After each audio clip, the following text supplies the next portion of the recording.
ಒಮ್ಮೆ ನಿಮ್ಮ ವಿಚಾರ ಬಂದಾಗಲೇ ದರ್ಶನ್ ಕಂಪೇರ್ ಮಾಡ್ಕೊಂಡು ಮಾತನಾಡಿಬಿಟ್ರು. ತಮಗೆ ನೆನಪಿದೆ ಅಂತ ನಾನು ಭಾವಿಸ್ತೀನಿ. ಪುನೀತ್ ರಾಜ್ಕುಮಾರ್ ಹತ್ರ ಲ್ಯಾಂಬೋರ್ಗಿನಿ ಇದೆ, ನನ್ನ ಹತ್ರನೂ ಲ್ಯಾಂಬೋರ್ಗಿನಿ ಉರುಸಿದೆ, ದೊಡ್ಡ ಮನೆಯ ಅದೇ ಸದಸ್ಯರು ತಗೊಂಡಿರೋದನ್ನ ನಾನು ತೆಗೆದುಕೊಂಡಿದ್ದೀನಿ ಅಂತೆಲ್ಲ ಮಾತನಾಡಿದ್ರು. ಸೊ ಪುನೀತ್ಗೆ ಕಂಪೇರ್ ಮಾಡಿಕೊಳ್ಳುವಂಥ ವ್ಯಕ್ತಿತ್ವನ ಇವ್ರದ್ದು?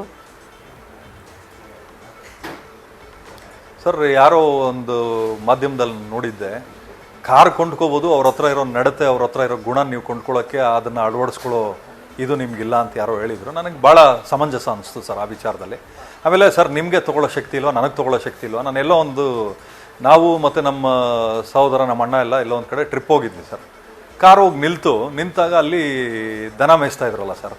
ಯಾವ್ದಲ್ಲ ಕಾರು ಎಷ್ಟು ದೊಡ್ಡದೈತಲ್ಲೋ ಹಂಗೆ ಹಿಂಗೆ ಅಂತಾಯಿದ್ರು. ಇನ್ನೊಬ್ಬ ಹೇಳ್ದ, ಬಾರ್ಲಾ ಬ್ಯಾಂಕಲ್ಲಿ ನಿನಗೂ ಸಾಲ ಕೊಡ್ತಾರೆ, ನನಗೂ ಸಾಲ ಕೊಡ್ತಾರೆ, ಯಾವುದೋ 1 ಲಕ್ಷ ಕಟ್ಬಿಟ್ಟು ಬಾಕಿ ಎಲ್ಲ ಸಾಲದಲ್ಲಿ ಕಾರ್ ತಗೊಂಡು ಶೋಕಿ ಮಾಡ್ತಾವ್ರೆ ಅಂತ ಹೇಳೋದು. ನನಗೆ ಇವತ್ತೂ ಅದನ್ನು ಮರೆಯೋಕ್ಕಾಗಲ್ಲ. ನಾನು ಹೇಳೋದು, ಏನೇ ಕಾರ್ ಇರಲಿ, ಏನೇ ಇನ್ನೊಂದು ಇರಲಿ ಸರ್, ಬಟ್ ಅದರಿಂದ ಜೀವನ ನಡೆಯಲ್ವಲ್ಲ ಸರ್. ಏನು ಮನೆ ಒಳಗಡೆ ಜೊತೆಲಿ ಹಿಡ್ಕೊಂಡು ಮಲಗೋಕ್ಕಾಗತ್ತಾ ಸರ್ ಕಾರ್ನ? ನ್ಯೂಸ್ ಫಸ್ಟ್, ನಿರ್ಭೀತಿಯಿಂದ ನಿಮ್ಮ ಪರವಾಗಿ.